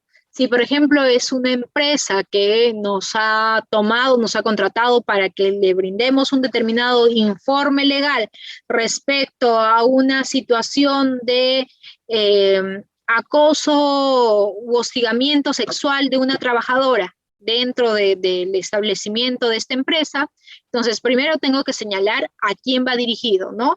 Señor gerente general de la empresa tal, ¿no? Después tengo que señalar qué es lo que remito. A través del presente documento se remite el informe sobre el análisis jurídico penal del suceso de hostigamiento sufrido por tal persona en tal instalación, ¿no? El objeto, ¿cuál es el objeto o finalidad del informe? Acá es puesto feliz, pero es informe. Asimismo, tengo que posteriormente especificar cuáles van a ser los hechos en los cuales yo me baso, o los hechos que voy a analizar, los documentos también que voy a analizar, ¿no? Por ejemplo, podría señalar después de establecer el objeto o sobre qué versa el informe, podría yo señalar, de acuerdo a lo informado verbalmente por su, no sé, por su oficina, el día tal, a tal hora se habría producido tal suceso en el que habrían participado o en el cual se habría visto involucrado dos trabajadores, son tales trabajadores, etcétera.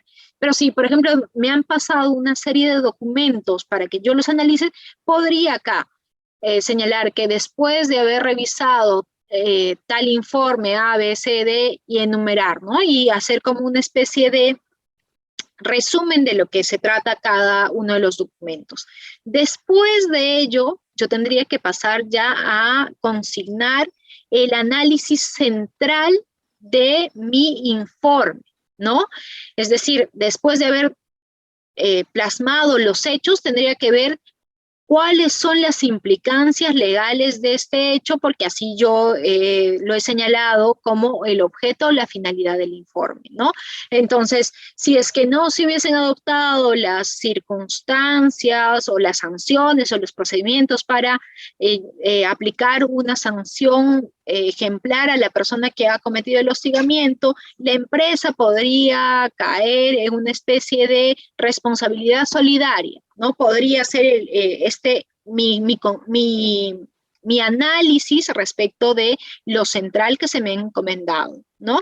Y para el análisis central, evidentemente que tengo que emplear normas que guarden relación con el caso, tengo de repente también que hacer una especie de marco conceptual, no en el sentido de pues los marcos conceptuales que de repente hacíamos en la universidad o en el colegio, ¿no? Que siempre era, tu marco conceptual era de 50 hojas y después solamente pasabas a las conclusiones que era de una sola hoja. No, no necesariamente, ¿no? Sino tengo que yo precisar de repente los conceptos o basarme en doctrina relevante para el caso, lo más relevante nada más. Tampoco se trata de sobreabundar, porque tenemos que ver a quién va dirigido este informe, ¿no?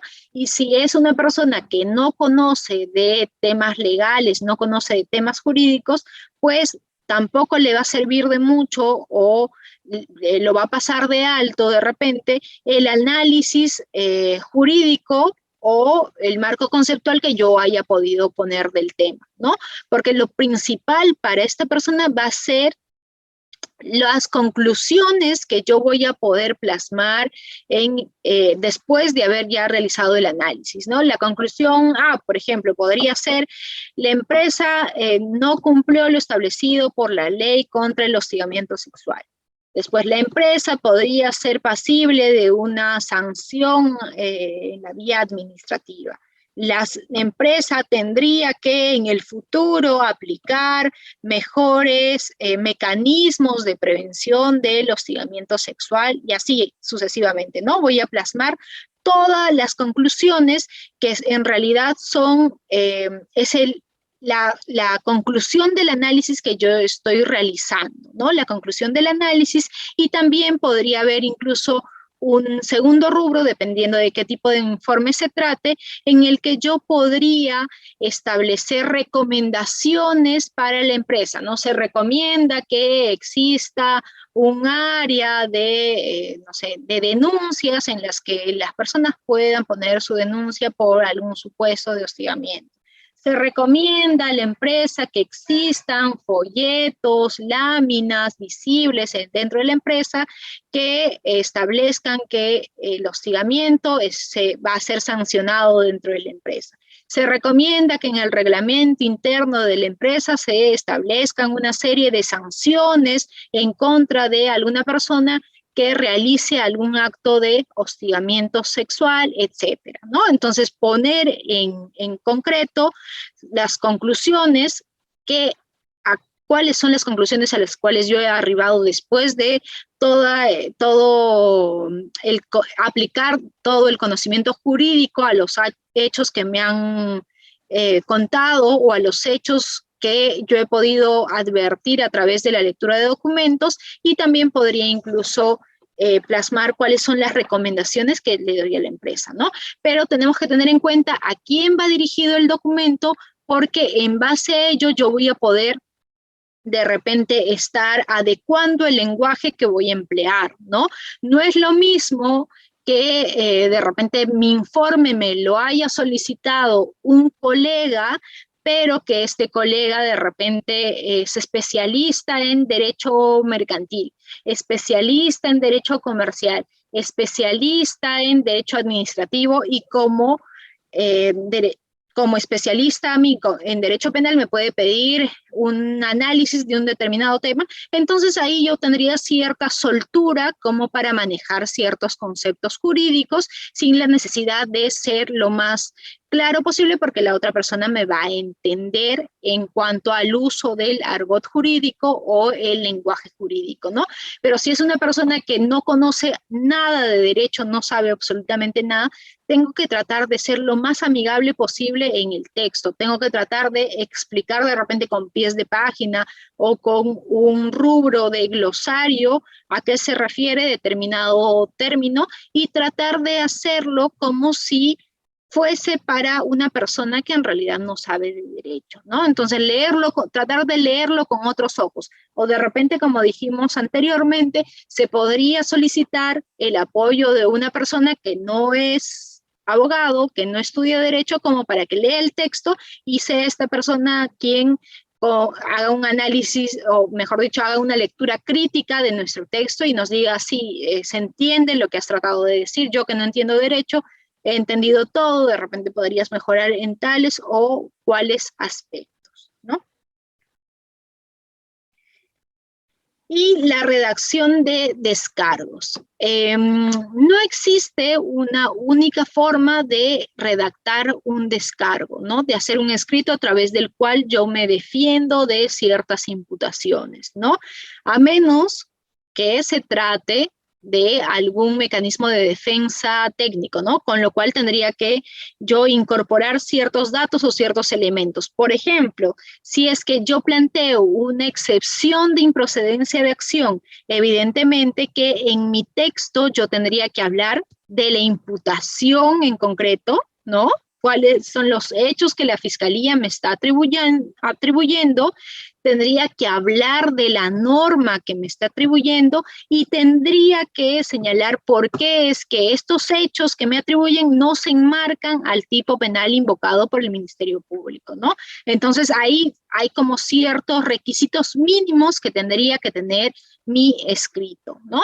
Pero si, por ejemplo, estoy hablando de una especie de descargos, cuando se me ha, digamos que, denunciado por un delito X y recién estamos en la etapa de diligencias preliminares, entonces en este caso existe libertad como para que nosotros podamos formular o redactar los descargos, ¿no?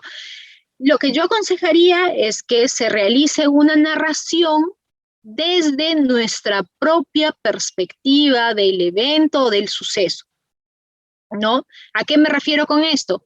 No es lo mismo que de repente el fiscal señale que el día 31 de agosto de 2022, mientras iba manejando su carro a excesiva velocidad por tal avenida,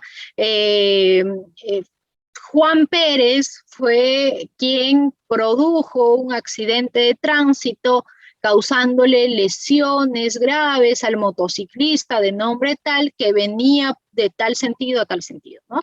No es lo mismo señalar eso y que nosotros lo repitamos en nuestro descargo, que hacer la narración, pero desde nuestra propia perspectiva, ¿no? Que podría ser: el día tal, mientras yo iba manejando, mientras mi patrocinado iba manejando,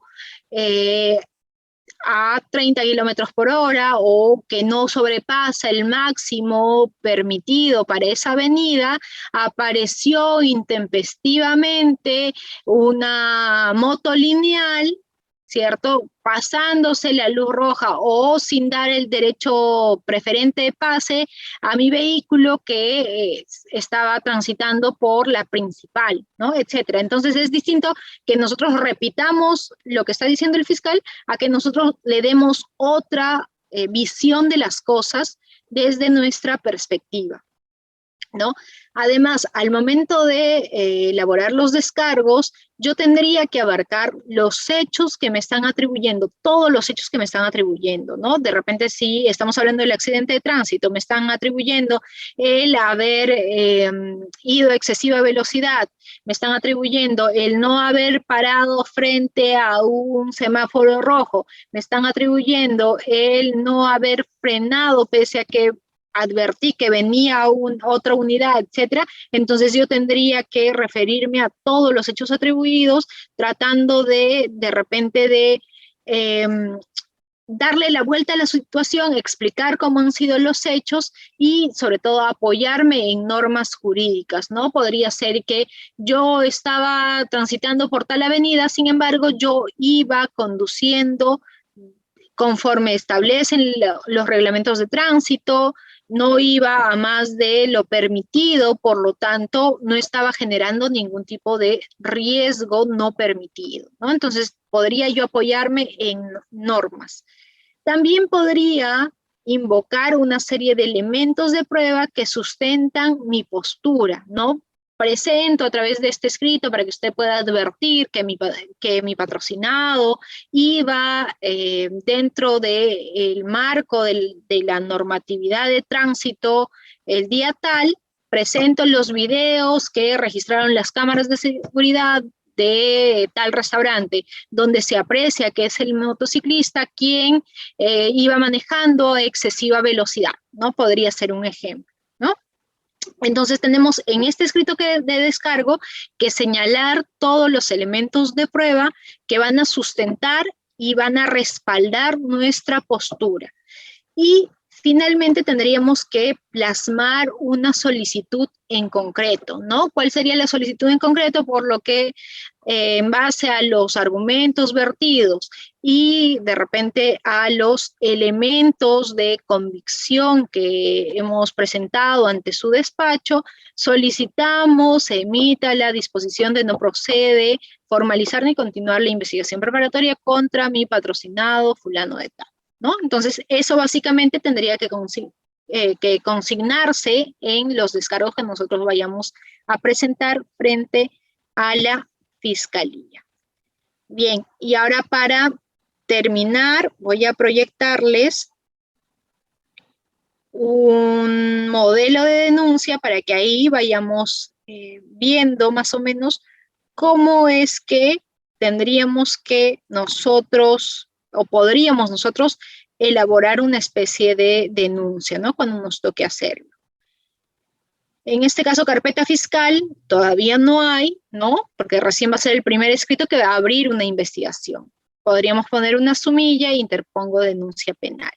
Después tenemos que consignar a qué persona o fiscal va dirigido nuestra denuncia, ¿no? En este caso iba dirigido, es una denuncia que he tomado de modelo de una denuncia real que se llegó a presentar en su momento y en esa oportunidad la denuncia estaba dirigida al fiscal de la Fiscalía de San Isidro y Lince, porque los hechos se habían cometido en San Isidro, ¿no? Entonces, lo primero, consignar los datos de identificación de la persona que va a denunciar, ¿no? En este caso, artefactos y robotitos SAC con RUC tal, estoy poniendo como su sello de identificación de la empresa, ¿no? Debidamente representado, quién va a ser la persona que en realidad va a firmar a nombre de esta empresa. Podría también señalar cuál es el DNI de la persona que es representante de la empresa, podría también hacer referencia de que voy a adjuntar los poderes, etcétera, ¿no? Después tendríamos que consignar el petitorio claro. Al amparo de lo dispuesto en los artículos 159, 166 de la Constitución Política del Estado, invocando lo prescrito en el artículo 190 del Código Penal, interponemos denuncia penal contra Pepito de los Héroes Gómez, que está identificado con DNI tal, en su calidad de gerente comercial de la tienda tal, ¿no? Por la comisión del delito de apropiación ilícita en agravio de artefactos y robotitos SAC.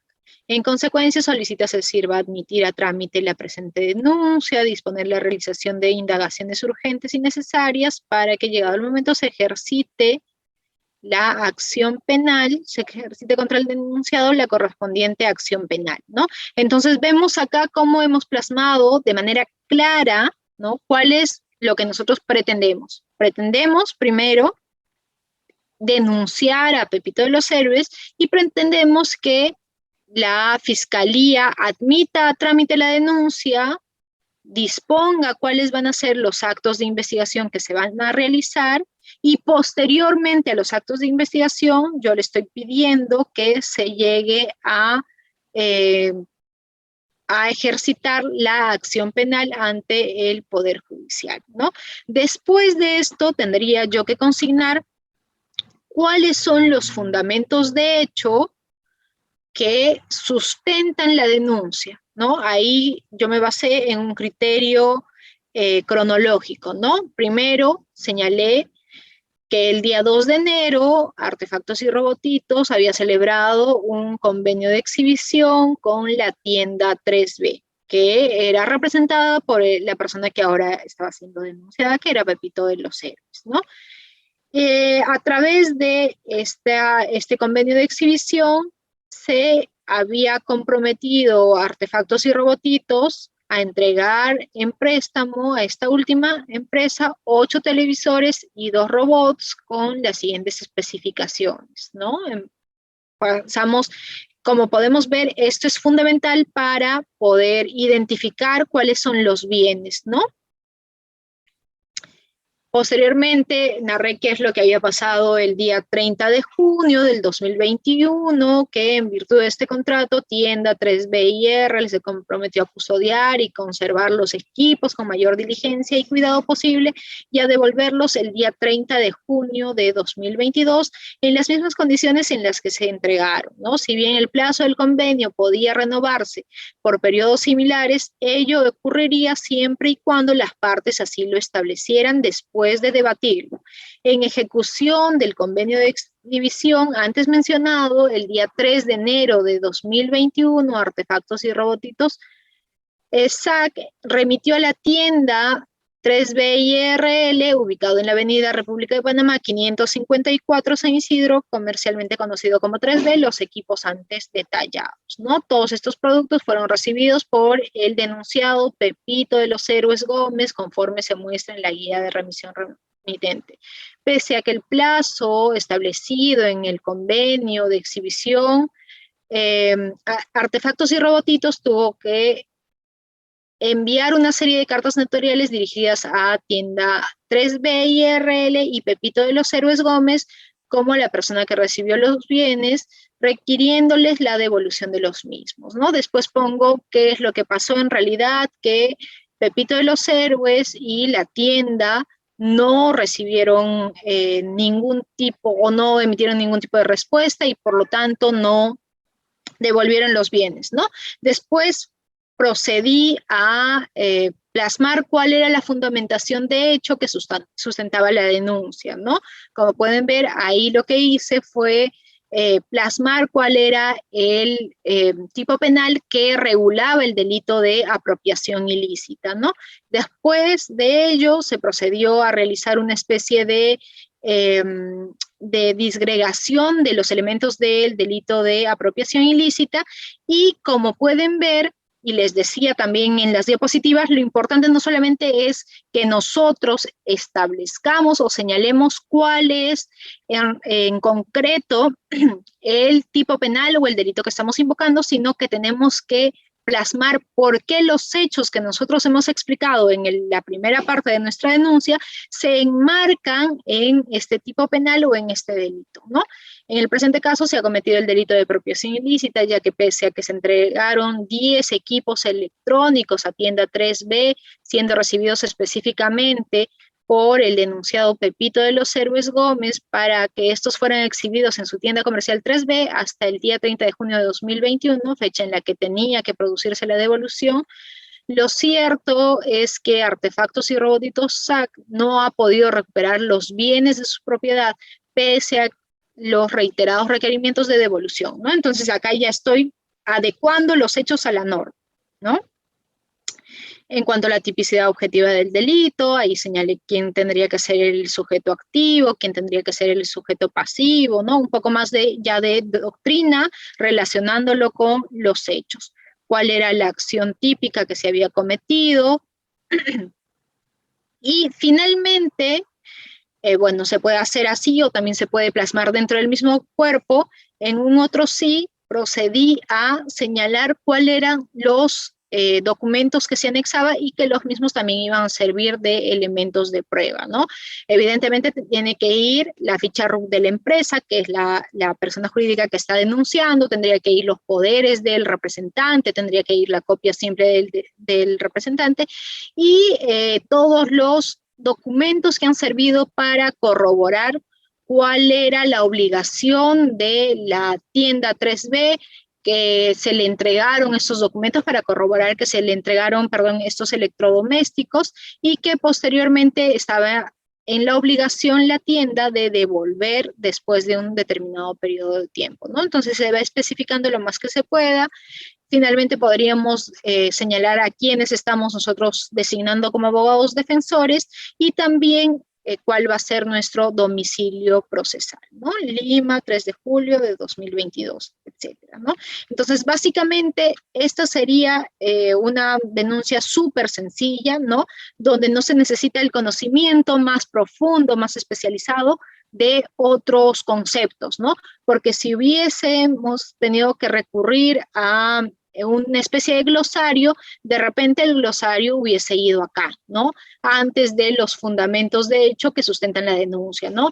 Ahí de repente se hubiese consignado el concepto de ciertos procesos o ciertos oficios o ciertas actividades que necesitan de todas maneras de una explicación, ¿no? Por ejemplo, como les comentaba, si es que nosotros estamos hablando de algún proceso de exportación, de repente podríamos explicar ahí de manera concreta y sencilla en qué consiste una exportación, cuáles son las etapas de la exportación, quiénes participan en una exportación, ¿no? Y después de eso recién pasaríamos a los fundamentos de hecho que sustentan la denuncia, los fundamentos de derecho y los elementos de convicción. Bien, esa finalmente ha sido nuestro modelo de denuncia. Ahora sí, abrimos el micro para las personas que quisieran participar. Bien, doctora, excelente, estimados participantes. Pueden levantar su manito para las preguntas que tuvieran pertinentes en la sesión de hoy. Sí, por favor, en estos momentos voy a dar pase a la doctora Susana, pero por favor recordar que no son casos particulares y también el participante tiene que ceñirse exactamente a una pregunta. Doctora Susana, adelante, por favor, está activo su audio. Doctora Susana, nuevamente le doy pase, usted mismo puede activar su audio. Adelante, por favor. Ya. Sí, buenas noches, doctora Mary Alonso. Más que todo, más que una pregunta, yo quisiera agradecerle, no su anuencio, su tiempo, que es valioso, y para lo que somos estudiantes de Derecho, yo creo que es una gran alianza, un gran conocimiento que he podido pues, conseguir a más clases, yo más aprendo, porque no soy erudita, pero tampoco soy ignorante, por ahí lo manejamos, y en este caso yo lo dejo enormemente porque ya es parte de mi conocimiento. Ha concluido un poco más que lo que yo adolecía. Nada más. Gracias. Muchas gracias a usted, estimada doctora o futura doctora. por su participación, ¿no? Precisamente estos son los espacios que nosotros tenemos para que más personas se puedan capacitar, o de repente para las personas que no han tenido la suficiente preparación, o de repente quieren reforzar algunos conceptos, o de repente pues hay algunos cursos que no se dictan en sus universidades. Estos son los espacios como para que nosotros podamos apoyarnos mutuamente, ¿no? Porque todo es un aprendizaje constante, tanto de las personas que exponemos como de las personas que nos explican sus casos, que nos preguntan, que nos dan sus puntos de vista, etcétera, ¿no? Entonces yo encantada de poder haber contribuido siquiera con un granito de arena y explicarles estas cuestiones que lamentablemente muchas veces no nos explican en la universidad, ¿no? Y salimos a la cancha sin las herramientas adecuadas o sin siquiera saber cómo empezar a redactar, cómo empezar a escribir algún documento legal que nos puedan pedir en nuestros trabajos o en nuestros centros de práctica, etcétera, ¿no? Excelente, doctora. Muchísimas gracias. Doctora, tenemos a Johnny Aime, ¿sí? Adelante, por favor. Está activo su audio. Puede activar usted mismo. Sí, le estoy dando pase para que pueda activar su audio. Si no, damos pase al doctor Alfredo Reyes. Doctor Alfredo Reyes, muy buenas noches. ¿Está activo su audio? Adelante. Muy buenas noches, doctora. También quien le habla es estudiante de Derecho. Muy agradecido por su tiempo. Nuevamente le doy a nombre de los estudiantes y algunos compañeros míos también inscritos en esta noche. Mi pregunta va referente al artículo 121 que usted hizo mención, referente a la validez de acta. Para ser más preciso, en el artículo 121, inciso 2, donde hace la precisión de la omisión en el acta de alguna formalidad, se privará de sus efectos, ¿no? Y tomará invalorable su contenido. Entonces, dice siempre, yendo un poco más allá, dice siempre y cuando sea un agravio específico e insubsanable, como por ejemplo la defensa del imputado. Básicamente, entonces, la invalidez de un acta sería la no presencia de un abogado defensor o su firma dentro del acta, doctora.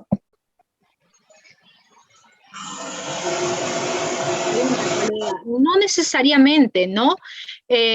Porque podría ser el supuesto de que la defensa del imputado, sobre todo, ha sido válidamente notificado para el acto en sí, ¿no? Y que no le interesa, no quiere verse en evidencia, etcétera, y por eso no ha concurrido a la diligencia, ¿no? Entonces, en este supuesto se tendría que seguir con los actos de investigación, ¿no? A lo que mayormente se hace referencia es que cuando en realidad se va a dar o se va a dar esta situación de invalidez del acta, cuando pues no han firmado las personas que han intervenido en el acta, ¿no? Y no se puede posteriormente acreditar que estas personas han estado efectivamente en ese lugar y que con esta situación se pueda a la par, ¿no? Provocar un agravio específico insubsanable en la defensa del imputado o cualquiera de los sujetos procesales, ¿no? Entonces tienen que darse estas dos circunstancias a la par, ¿no? De repente que sí estaba el testigo A y B y C y estos especificaron ciertas circunstancias, ciertos detalles de el presunto agresor o el presunto sujeto activo, ¿no? Pero después estas personas por miedo se fueron y no firmaron el acta y no hay manera de corroborar de que efectivamente estas tres personas estuvieron acá. Evidentemente que si nosotros quisiésemos hacer valer esta acta tal cual está, de repente el contenido podría generar un agravio en el procesado, ¿no? Y peor aún si es que tratamos de otorgar validez a lo que hayan podido señalar en el documento estos supuestos testigos, ¿no? cuando en realidad nunca firmaron el documento, ¿no? Entonces, lo que trata la norma es de no dar validez, no dar efectos jurídicos cuando las personas que han participado en la diligencia no han firmado, ¿no? Y que después no se puede acreditar que estas personas han estado efectivamente en ese lugar y que a través de este acta se tienda o se pueda lesionar alguno de los derechos o principios de defensa del imputado. De repente se está diciendo algo muy concreto respecto del imputado, se está dando una característica resaltante del imputado, pero ¿cómo yo pretendo hacer valer esta declaración de alguno de los testigos si el testigo finalmente no firmó el documento, ¿no? Entonces, eso básicamente. Excelente, doctora. Tenemos al participante Luis Santiago. Muy buenas noches. Si pudieran, estimados participantes, activar sus cámaras para que nuestra docente también los pueda ver. Doctor Luis Santiago, está activo su audio. Si no, damos pase a la doctora Yasmín Santos. Doctora Yasmín Santos, adelante, por favor. Muy buenas noches, doctora. Agradecerle por compartir sus conocimientos con cada uno de nosotros que estamos en el aprendiz del derecho. Bueno, mi pregunta más es referente a que usted, sí, por favor, nos podría brindar algún material o algún libro en especial para poder nosotros reforzar con respecto a lo que usted nos ha brindado hoy, la exposición. Eso es en todo, doctora. Gracias por su participación, estimada colega o futura colega, ¿no? Sí, precisamente al final de las diapositivas voy a anotar una serie de artículos, revistas y libros que les pudiesen servir, ¿no? También existen unas especies de manuales que nos pueden servir para, que nos dan ciertos formatos para cómo configurar, cómo estructurar una demanda, una denuncia, etcétera, ¿no? También está este artículo de la doctora Carretero que hice referencia, que ella da como que pautas generales de cómo tendrían que ser los escritos o cómo tendríamos nosotros que redactar, ¿no? Lo voy a dejar de todas maneras en la parte final de la diapositiva que posteriormente va a ser colgado a aula virtual. Excelente, doctora. Sí, los materiales que brinde nuestra docente, al igual que Udiápolis, se va a habilitar en el aula virtual. Nos comentaban, doctora, justo uno de nuestros participantes, doctora, ¿no tiene un libro usted? Sería bueno, doctora, sería bueno aquí en un pronto tiempo una obra de usted, sería excelente. Sí, pronto, Reader, pronto. Lamentablemente, los que litigamos andamos medios complicados de tiempo, ¿no? Como comprenderán, en la vida del litigante a veces es estar en comisarías, estar en audiencias, estar en diligencias, etcétera, ¿no? Pero sí, pronto, Dios mediante, estaremos sacando algún libro. Excelente, doctora. Muchísimas gracias. Tenemos al doctor Mario Valverde. Adelante, por favor. Está activo su audio. ¿Qué tal, doctora? Buenas noches. Muchas gracias por también volcar todos sus conocimientos. Les pongo así de rápido. Bueno, hubo un caso en el cual se pidió garantías a la subprefectura, ¿no? Porque supuestamente hubo un agravio, una amenaza, etcétera. Entonces, se hizo el descargo respectivo. Y la razón fue a favor del familiar, ¿no? Que le habían puesto la denuncia a la subprefectura. Bueno, prácticamente ha pasado como 3 a 4 meses. ¿Qué tiempo, doctora, uno tiene para poder hacer una denuncia, en este caso por difamación, ¿no? Y tal vez calumnia. Bueno, averigüé un poquito, esta denuncia no se puede hacer directamente a la fiscalía, sino más bien me dijeron que hay un despacho en el Poder Judicial, ¿no? Quisiera que me responda eso, por favor. Muchas gracias.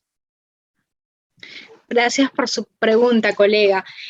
Bueno, depende. Los casos de difamación, al ser casos perseguibles por acción privada, es decir, que el propio agraviado tiene que ser quien interponga su demanda de querellas, su querella se llama así. no interviene el Ministerio Público, sino tiene que hacerlo directamente el ofendido frente a un juzgado penal especializado, ¿no? Entonces, ¿cuál es el periodo de tiempo? Pues depende de cuál sea la pena que se ha establecido para el delito de difamación. La pena de difamación tiene diversos supuestos, ¿no? El tipo penal base y hay agravantes, ¿no? Por ejemplo, si fuese que estableciese una pena privativa máxima de 3 años, pues nosotros tendríamos hasta el plazo de 3 años para denunciar por denuncia calumniosa, o mejor dicho, para querellar por denuncia calumniosa, ¿no? ¿Por qué 3 años? Porque después de ese periodo se sobreentiende que ya el delito prescribiría de manera ordinaria, ¿no? Y si es que ya se hubiese interpuesto la querella, se suspende el plazo de prescripción, ¿no? Pero si por el contrario nosotros estamos hablando del delito de denuncia calumniosa, este delito de denuncia calumniosa sí es perseguible de oficio, que quiere decir que sí puede ser investigado por el Ministerio Público. Y en este caso va a ser el propio Ministerio Público quien desarrolle todos los actos de investigación que considere adecuados para posteriormente ejercitar la denuncia o la acción penal ante un juzgado, ¿no? Entonces hay que ver cuál es el delito que se habría configurado, si la denuncia calumniosa o la difamación, ¿no? Porque si es uno u otro, va a tomar caminos distintos, ¿no? Por un lado, se va a presentar una querella de frente ante el Poder Judicial y por el otro lado podría ser que primero a la Fiscalía para que la Fiscalía investigue y después sea la propia Fiscalía quien lleve el caso ante el juzgado y solicite una pena determinada, ¿no? Y el plazo que vamos a tener depende de cuál sea el supuesto y mientras no haya prescrito el delito, nosotros tenemos la posibilidad de denunciar.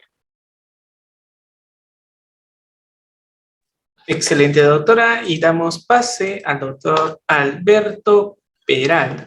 Y cerramos la presente sesión de clase. Adelante, por favor. Sí, buenas noches, doctora. La consulta del caso es, en el tema de la redacción de denuncia, primero hay un proceso que se inicia con la policía o se inicia con el caso de la prefectura. Y yo me he dado cuenta que la policía, y tanto la policía como la prefectura, no tienen el conocimiento básico del tema de redacción de un acta. Y lo hacen a criterio suyo, afectando la parte o al afectado, al denunciante, involucrándolo finalmente en un tema innecesario en la fiscalía. ¿Cómo está manejando esto la fiscalía? ¿Cómo lo ve usted que maneja esto la fiscalía? Gracias. Gracias por su pregunta, colega. Bueno, la Fiscalía tiene que tener en cuenta los criterios establecidos en el Código Procesal Penal para la validez de las actas, ¿no?